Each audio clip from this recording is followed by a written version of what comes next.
Good morning, AsiaOne. Thank you for having me here. I've been in this industry, or rather with Real Star Premier, for 17 years.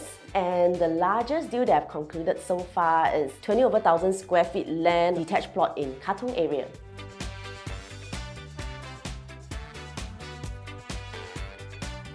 Well, I think the guide rent system worked very well because what happened here is, we have a comparative analysis method, or rather the comparison method that we use so that SLA can actually have a better guide rent to manage their rental properties. So I think in this case, it's actually worked very well and it's actually at a very fair market value. I think we also need to consider that these two plots, they have very large land plot sizes, and not forgetting that considering because they are very large land size, so the tenants actually have to incur costs to actually maintain the land.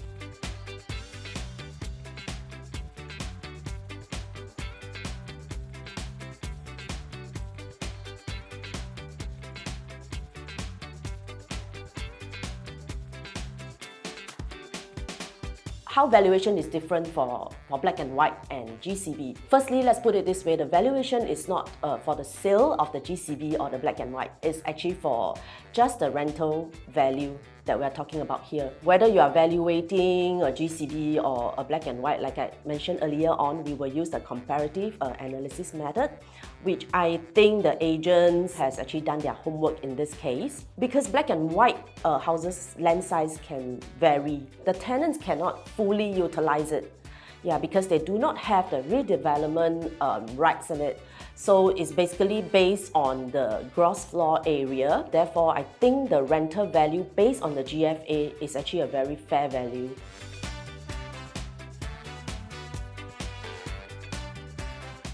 As I mentioned earlier, it's not that the land size doesn't matter, but a good land size is something you can appreciate and manage.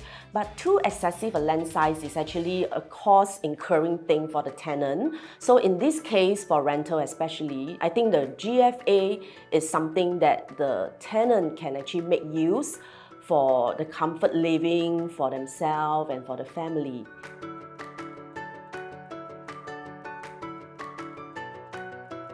Okay, well, firstly, it is the landlord responsibility to hand over a property, especially a residential property, in a tenantable condition. It means that it has to be structurally safe, especially for me, free from vermin. So therefore, you can imagine a Black and White house that has been left vacant for years can suffer a lot of dilapidations and corrosions, especially these Black and White houses are built with a lot of wood.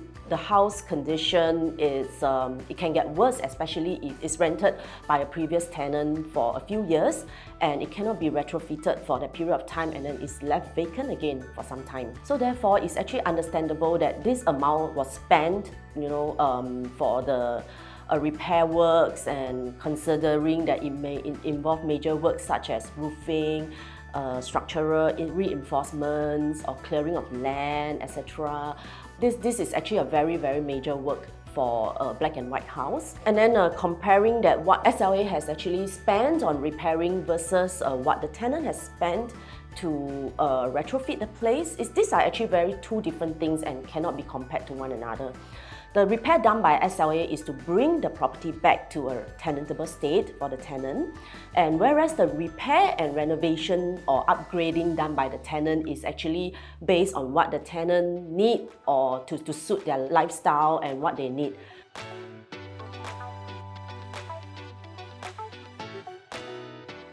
If you look at the table, the amount that is stated here, I think SLA is not losing money in this way. If you look at the 3 plus 3 plus 3 years rental and that the tenant will be paying, and I think end of the day, there's nothing that the tenant can take back. It's a zero residential value for the tenant. Hence, I think in this case, SLA is not losing money, I think.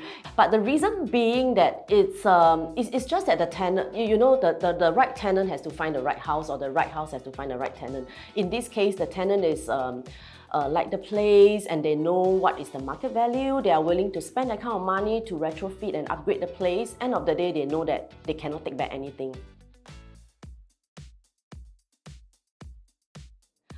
Well, it's actually possible, especially for serious tenants who know what they want and they have done their homework. And I believe so that their team or the agent also did their homework as well. The agents will have to walk the ground. They probably, go around asking the neighborhood, the neighbors, what kind of rental they are paying and all that to have a feel and do their homework to come up with a figure.